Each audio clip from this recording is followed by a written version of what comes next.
Hello everyone. अगर exam में DNA fingerprinting से संबंधित कोई क्वेश्चन आता है तो सबसे पहले ये पूछा जाएगा कि डीएनए फिंगरप्रिंटिंग की टेक्निक वो किसने डेवलप की थी। और एनसीईआरटी बुक में नाम दिया हुआ है, there is a person called Alec Jeffreys. इसने ये टेक्निक क्या की थी, डेवलप की थी। अच्छा, इस टेक्निक का प्रिंसिपल है वो किसके ऊपर बेस्ड है? ये टेक्निक जो है इस प्रिंसिपल पर आधारित है कि वीएनटीआर का जो नंबर होता है, वेरिएबल नंबर टेंडम रिपीट, ये इंडिविजुअल टू इंडिविजुअल वेरी करता है। हर इंसान में वीएनटीआर का नंबर क्या होता है, अलग अलग होता है। और वीएनटीआर का जो नंबर है वो जो क्लोजली रिलेटेड इंडिविजुअल्स होते हैं उनमें सिमिलर होता है, क्लोजली रिलेटेड इंडिविजुअल्स। अब ये वीएनटीआर क्या होता है? ये एक रिपीटेड डीएनए की सीक्वेंस है। कुछ सीक्वेंस होती है बेस पेयर की जो क्या करती है, बार बार रिपीट करती है। तो उस रिपीटेटिव डीएनए को हम सैटेलाइट डीएनए कहते हैं। ठीक है।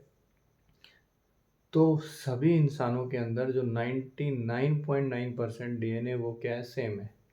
सिर्फ 0.1% डीएनए के अंदर क्या है, डिफरेंस है।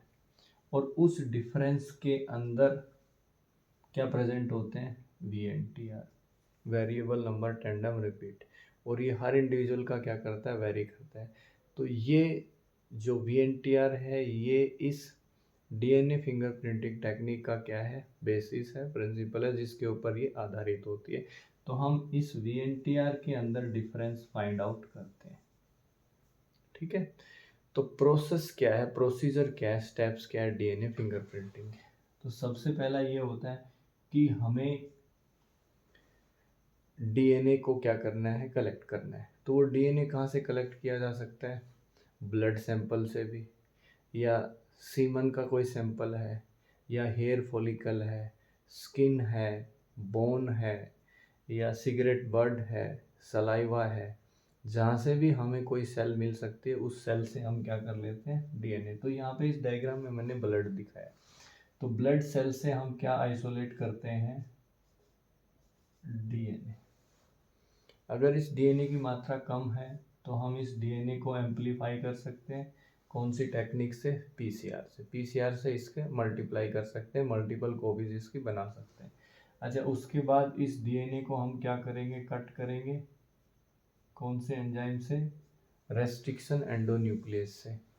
रेस्ट्रिक्शन एंडोन्यूक्लियस क्या करेगा, इस डीएनए के फ्रेगमेंट्स कर देगा। इस डीएनए के क्या हो गए, फ्रेगमेंट्स।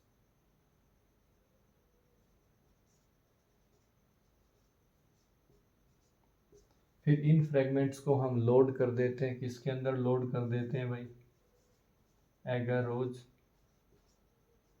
जेल इलेक्ट्रोफोरेसिस में। Agarose gel electrophoresis.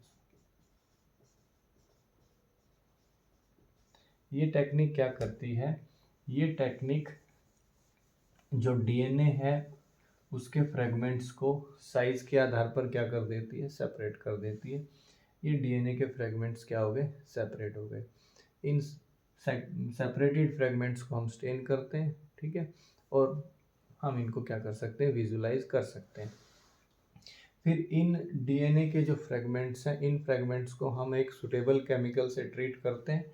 तो इस एगारोज जेल के ऊपर जो डबल स्टैंडर्ड डीएनए होता है वो double standard DNA single standard DNA में क्या हो जाता है, कन्वर्ट हो जाता है।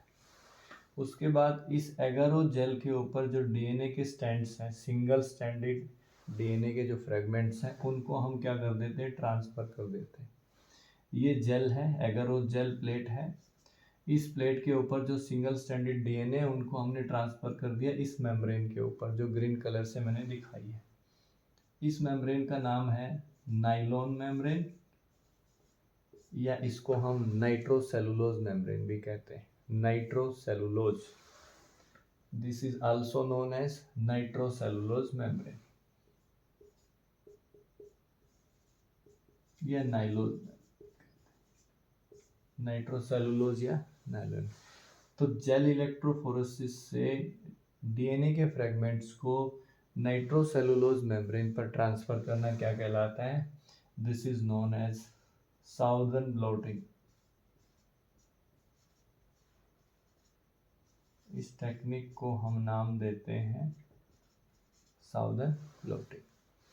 अब ये जो नाइट्रोसेलुलोज मेम्ब्रेन है, इस नाइट्रोसेलुलोज मेम्ब्रेन को हम एक केमिकल बाथ में रखते हैं और उसके अंदर हम डाल देते हैं ये प्रोब्स। क्या डाल दिया हमने? प्रोब। जो मैंने रेड कलर से डॉट डॉट से स्ट्रक्चर दिखाए हैं, ये डॉट्स क्या है? प्रोब्स है, radio active probes, single stranded DNA जिसके अंदर बेस पेयर्स क्या होते हैं? रेडियो एक्टिवली लेबल्ड होते हैं। और वो प्रोब्स क्या करते हैं? जो सिंगल स्ट्रैंडेड डीएनए के फ्रेगमेंट्स हैं उनके साथ क्या करते हैं? बाइंड कर जाते हैं। तो यहाँ पे जो प्रोसेस होता है उस प्रोसेस को हम क्या कहते हैं? हाइब्रिडाइजेशन। प्रोसेस को क्या कहते हैं यहाँ पे? हाइब्रिडाइजेशन। और हाइब्रिडाइजेशन के बाद हम उन बैंड्स को क्या करते हैं? एक टेक्निक है, उस टेक्निक को क्या कहते हैं? Auto radiography. Auto radiography.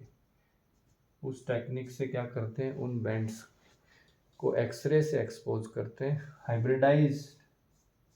Hybridisation किसके बीच में हुआ? प्रोब के बीच में और सिंगल स्ट्रैंडेड डीएनए के फ्रेगमेंट्स के बीच में। हाइब्रिडाइजेशन के बाद ऑटो रेडियोग्राफी टेक्निक से हम फोटोग्राफी करते हैं तो हमें ऐसे बैंड्स नज़र आते हैं। ये हमारे पास इस सेल के अंदर जो डीएनए था उसका क्या आ गया?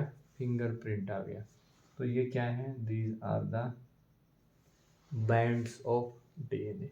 अब इन बैंड्स को हम क्या करते हैं? मैच कर लेते हैं। सपोज क्वेश्चन इस तरह से पूछा गया कि इसका एप्लीकेशन क्या है डीएनए फिंगरप्रिंटिंग का, तो आप ये बताएंगे कि हमें किसी का पैटर्निटी डिस्प्यूट है, जैसे बच्चा किसका है, या किसी बच्चे का कोई ट्रू बायोलॉजिकल फादर, माता पिता कौन है ये पता करना है, या कहीं पे कोई भी क्राइम केस है उसको सोल्व करना है, या हमें इवोल्यूशनरी रिलेशनशिप निकालना है, तो हम इस टेक्निक को क्या कर सकते हैं? यूज़ कर सकते हैं।